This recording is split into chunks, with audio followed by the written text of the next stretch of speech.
তাশাহুদের মধ্যে আঙ্গুল তুলবেন, হয় নাড়াবেন নয় তুলে রাখবেন, এটা সুন্নাহ। আশাদ্দু আলা শাইতান মিনাল হাদিদ, শয়তানরে লোহা দিয়ে পিটাইলে যত কষ্ট পায়, তাশাহুদে বসে এই আঙ্গুলটা নাড়ালে এর চেয়ে বেশি কষ্ট পায়। সুবহানাল্লাহ কইবেন না? এজন্য মুরাআতুস সুনান, 5টা টিপস খেয়াল করে রাখেন কিভাবে নামাজের মনোযোগ বৃদ্ধি করবেন। টিপস নাম্বার 1, সল্লু সলাতান মুআদ্দিয়া, বিদায়ী নামাজ পড়বেন।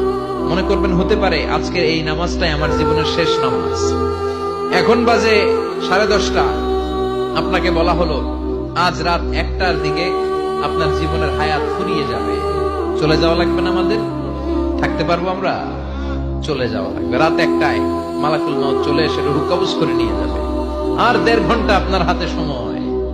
এই 1.5 ঘন্টায় আপনি নামাজ রোজা যা পারেন করে নেন। আপনার হুঁশ থাকবে? কথা কন।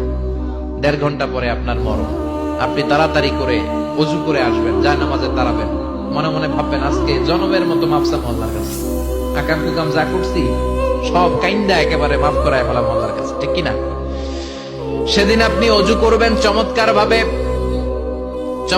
ভাবে পাঞ্জাবিটা পরে, আতর মেখে, টুপিটা পরে মুসল্লার মধ্যে দাঁড়িয়ে আল্লাহু আকবার বলে নামাজ শুরু করবেন। ওই দিনের নামাজে আপনার কোনো তাড়াহুড়ো নাই। আছে?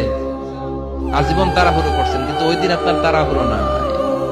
ওই দিনের রুকুটা আপনার জীবনের শ্রেষ্ঠতম রুকু হয়ে যাবে।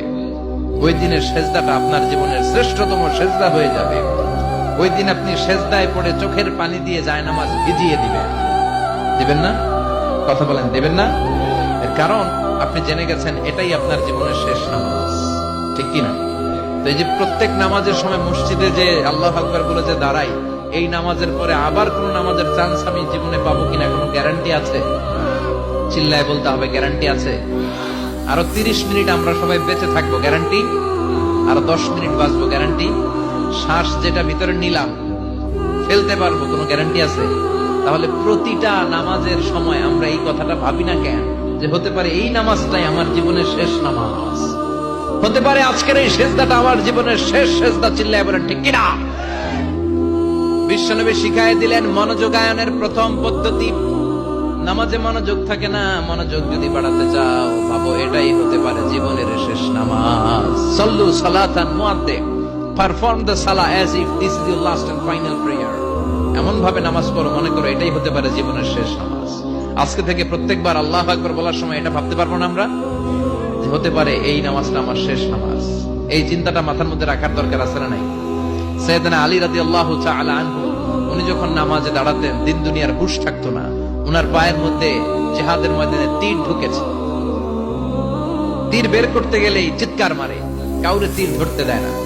বিশ্বনবী বললেন, বেলাল আকিমিস সালাহ, নামাজের একামত দাও।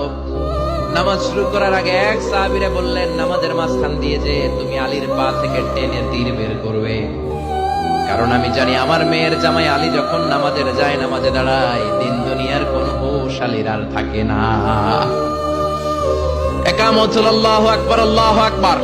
বিশ্বনবী নামাজ শুরু করলেন, রুকু দিলেন, সিজদা দিলেন। দ্বিতীয় রাকাতের জন্য যখন দাঁড়ালেন, বিশ্বনবীর কথা মতো এই সাহাবী যে কাতারের মাঝখানে সাইয়েদনা আলীর পা থেকে গায়ে যত জোর ছিল টান মেরে তীর বের করেছে, ফিনকি দিয়ে রক্ত বের হয়েছে।